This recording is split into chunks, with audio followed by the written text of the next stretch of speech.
வணக்கம் நண்பர்களே, நான் உங்கள் KarthiKesh.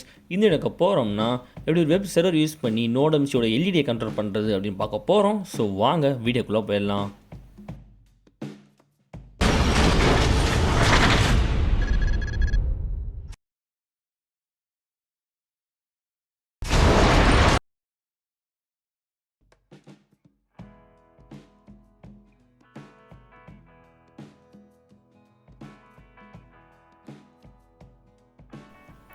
ஸோ இந்த ப்ராஜெக்ட் யூஸ் பண்ணுற காம்பனண்ட் பார்த்தீங்கன்னா NodeMCU. இது நம்ம ESP8266ன்னு சொல்லலாம். ஸோ இதான் அந்த போர்டு. இந்த போர்டில் வந்து நம்ம ப்ரோக்ராம் அப்லோட் பண்ணிவிட்டு நம்மளோட வெப் சர்வர் யூஸ் பண்ணி இதை வந்து கண்ட்ரோல் பண்ண போகிறோம். ஸோ இது வந்து மைக்ரோ USB போர்ட் இருக்கும். இந்த போர்ட் யூஸ் பண்ணி நம்ம வந்து ப்ரோக்ராம் வந்து அப்லோட் பண்ண போகிறோம். அப்புறம் இந்த NodeMCUயோட டுட்டோரியல் வீடியோ பார்த்தீங்கன்னா மேலே கார்ட் லிங்க் கொடுக்குறேன், அப்புறம் கீழே டிஸ்கிரிப்ஷன் கொடுக்குறேன், செக் பண்ணி பார்த்துக்கோங்க.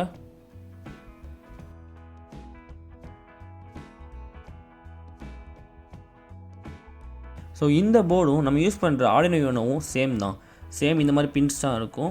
இதோடைய மைனர் டிஃப்ரென்ஸ் பார்த்தீங்கன்னா நம்மளுக்கு வந்து இதில் ஒய்ஃபை மாடல் இருக்கும், அதில் ஒய்ஃபை மாடல் இருக்காது. அப்புறம் இதில் வந்து இன்பில்ட் எல்இடி இருக்குது. ஸோ நான் கிளைமேட் சொல்லி தான் பார்த்தீங்களா, இந்த எல்இடியை வந்து பிளிங்க் பண்ண வைக்க போகிறோம். இந்த எல்இடியோட பின் பார்த்தீங்கன்னா D4, அதாவது இந்த D4 பின் வந்து நம்ம யூஸ் பண்ணி ப்ரோக்ராமில் யூஸ் பண்ணி அந்த எல்இடி வந்து பிளிங்க் பண்ண வைக்க போகிறோம். ஸோ வாங்க நம்ம வந்து கோடிங் பார்ட் பார்க்க ஆரம்பிச்சிடலாம்.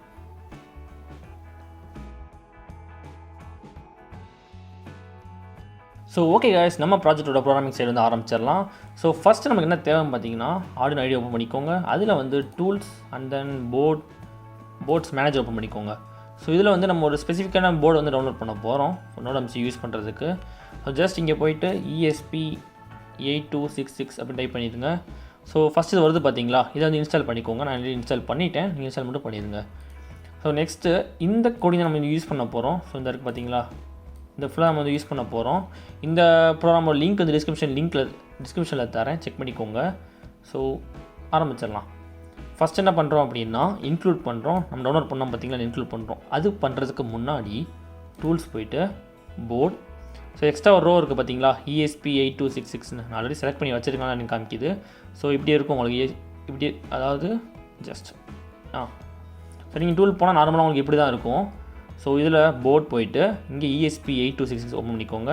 அதில் பார்த்தீங்கன்னா நிறையா போர்ட்ஸ் இருக்கும். நம்ம சூஸ் பண்ணிடுற போர்ட் பார்த்தீங்கன்னா கீழே NodeMCU 1.0 இருக்குது பார்த்தீங்களா, அந்த போர்டு வந்து செலக்ட் பண்ணிக்கோங்க. ஸோ செலக்ட் பண்ணதுக்கப்புறம் நம்ம இதை இன்க்ளூட் பண்ணணும். அண்ட் தென் ஸோ இந்த NodeMCU எப்படி ஒர்க் ஆகுன்னு பார்த்தீங்கன்னா, நான் யூஸ் பண்ணுற டிவைஸ், அதாவது நான் மொபைல் ஃபோன் வந்து யூஸ் பண்ண போடுறேன். ஸோ இந்த டிவைஸும் அதாவது அந்த NodeMCU நம்மளுக்கு வந்து ஒரே ஒய்ஃபை வந்து கனெக்ட் பண்ணியிருக்கணும். ஸோ அதுக்காக என்ன பண்ணுறேன்னா, ஸோ இந்த டிவைஸில் வந்து நான் வந்து ஹாட்ஸ்பாட் வந்து ஆன் பண்ணிக்கிறேன்.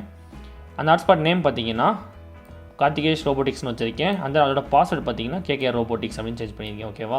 ஸோ இங்கே வந்து எல்இடி பின் வந்து 2 அப்படின்னு கொடுத்துருக்கோம். So next wifi server and then void செட்டப்பில் பார்த்தீங்கன்னா நம்ம முன்னாடி யூஸ் பண்ணியிருப்போம் serial.begin அண்ட் தென் டிலே, அப்புறம் பின் மோடு, இதெல்லாம் சர்டன் இந்த மாதிரி சில இதான் வரும். அண்ட் தென் நம்ம என்ன பண்ணியிருப்போம் பார்த்தீங்கன்னா, இந்த ஒய்ஃபை நேம் இருக்குது பார்த்தீங்களா, அந்த ஒய்ஃபை நேம் அந்த ஒய்ஃபை பாஸ்வேர்டு யூஸ் பண்ணி அந்த நெட்வொர்க் கூட கனெக்ட் பண்ண போகிறோம். ஸோ அதுக்காக ஒரு சின்ன கண்டிஷன்ஸ் தான் இங்கே யூஸ் பண்ணியிருக்காங்க. ஸோ இங்கே வைல் ஒய்ஃபை ஸ்டேட்டஸ் யூஸ் பண்ணிவிட்டு கனெக்ட் ஆகிடுச்சு அப்படின்னா அந்த நெக்ஸ்ட் ஒர்க் வந்து ஸ்டார்ட் ஆகிரும். ஸோ இதில் நம்ம என்ன பண்ணியிருப்போம்னா, கொஞ்சம் கீழே வந்தீங்கன்னா இங்கே வந்து நம்ம வந்து HTML வந்து யூஸ் பண்ணியிருப்போம். எதுக்கு அப்படின்னா, ஸோ நம்ம வந்து NodeMCUயோட எல்இடியை வந்து எப்படி நம்ம வந்து பிளிங்க் பண்ண வைக்க போகிறோம், ஒரு வெப்பேஜ் உருவாக்கிட்டு, அதாவது லோக்கலில் ஒரு வெப்பேஜ் உருவாக்கிட்டு அங்கே வந்து நம்ம ஒரு கண்டிஷன் கொடுத்தோம் அப்படின்னா பட்டன் கிளிக் பண்ணோம்னா நமக்கு வந்து NodeMCU வந்து லைட் வந்து ஆன் ஆகும் அண்ட் ஆஃப் ஆகும். ஸோ அதுக்காக தான் நம்ம வந்து HTML வந்து யூஸ் பண்ணியிருப்போம். எப்படின்னா client.println அப்படின்னு ஒரு கண்டிஷன்ஸ் யூஸ் பண்ணி நம்ம வந்து ஒரு HTML பேஜ் வந்து க்ரியேட் பண்ணியிருப்போம், ஒரு வெப் பேஜ் வந்து க்ரியேட் பண்ணியிருப்போம். இது வந்து ஃபுல்லாக லோக்கல் ஹோஸ்ட்டில் தான் க்ரியேட் ஆகும். ஏன்னா நம்ம பப்ளிக்கில் வந்து இது பண்ண முடியாது. நம்ம லோக்கலில் வந்து ஜஸ்ட் நம்ம ஒய்ஃபை கனெக்ட் பண்ணியிருக்கோம் பார்த்தீங்களா, அந்த ஒய்ஃபைல அந்த ஸ்பெசிஃபிக் ஐபி மட்டும் யூஸ் பண்ணோம்னா நம்மளுக்கு வந்து அந்த வெப் ப்ரௌசர் வந்து ஓப்பன் ஆகும். ஓகேவா? ஸோ நெக்ஸ்ட்டு வந்து இங்கே ஒரு கண்டிஷன் மட்டும் தான் கொடுத்துருப்போம். இந்த கண்டிஷன் தான் ஆக்சுவலாக நம்மளுக்கு யூஸ் ஆகும். ஸோ லோங்கிற வேல்யூ வந்துச்சு அப்படின்னா நம்மளுக்கு வந்து எல்இடி வந்து ஹை ஆகும். அந்த ஹைங்கிற வேல்யூ வந்துச்சுன்னா நமக்கு வந்து எல்இடி வந்து லோ ஆகும். ஸோ இந்த கண்டிஷன் நம்ம யூஸ் பண்ணியிருக்கோம். ஜஸ்ட் என்ன பண்ணுறீங்கன்னா NodeMCU வந்து ப்ளக் பண்ணிவிட்டு போர்ட்லாம் செலக்ட் பண்ணிக்கோங்க, அப்லோடு மட்டும் கொடுங்க. ஸோ நம்மளுக்கு இங்கே அப்லோட் ஆனதுக்கப்புறம் என்ன ஆகும்னா நம்ம வந்து சீரியல் மானிட்டர் தான் ஓப்பன் பண்ண வேண்டியிருக்கும்.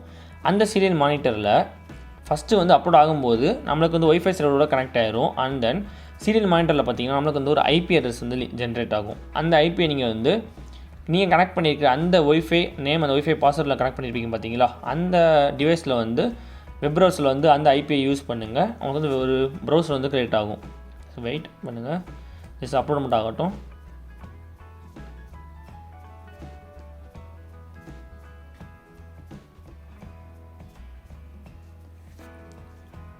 ஸோ இங்கே பாருங்கள், நம்மளுக்கு வந்து கனெக்டிங் வந்து ஸ்டார்ட் ஆயிரும்.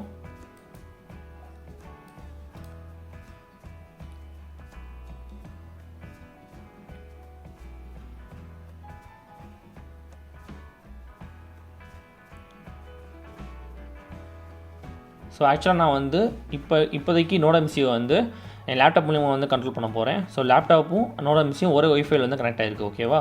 ஸோ ஓகே, நம்மளுக்கு வந்து ஃபுல்லாக இதாகிடுச்சு, கனெக்ட் ஆகிடுச்சு. அண்ட் தென் சீரியல் மட்டும் ஓப்பன் பண்ணிக்கோங்க. ஸோ இந்த இதில் பார்த்தீங்கன்னா நம்மளுக்கு வந்து ஒரு லிங்க் வந்து ஜென்ரேட் ஆகணும், அதாவது ஒரு ஐபி வந்து ஜென்ரேட் ஆகணும். அதுக்காக என்ன பண்ணுறோன்னா, நம்ம NodeMCUல வந்து ஒரு ரீசெட் பட்டன் இருக்கும், அதை வந்து ப்ரெஸ் பண்ணுங்கள் ஒன் டைம். ஸோ இங்கே காமிக்கும் connective to KarthiKesh Robotics. And then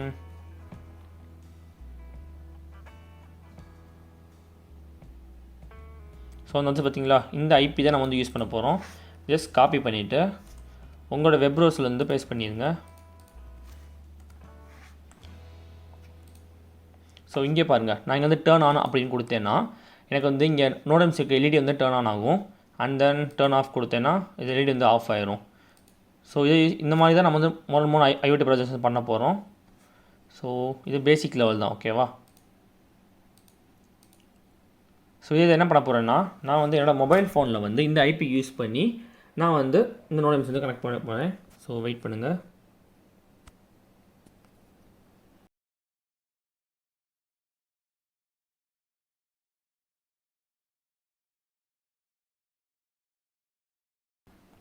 so okay guys, இந்த வீடியோ உங்களுக்கு பிடிச்சிருந்துச்சுன்னா like, share and subscribe to KarthiKesh Robotics.